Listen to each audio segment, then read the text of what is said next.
পরে মারবি হয়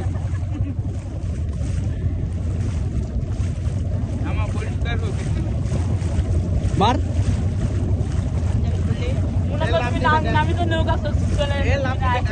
যাক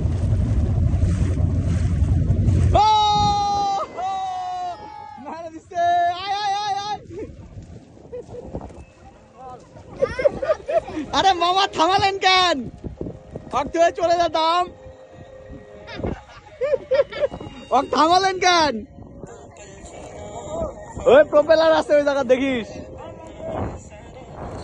আচ্ছা ভাইয়া লাভ দিব আমাকে তুই দে মেলা দূর চলে গেছে তো ওটা ফেলো না নিচে ফেলো না সাবাস আলী সাবাস ইউ ক্যান ডু ইট চলে আসছো আছে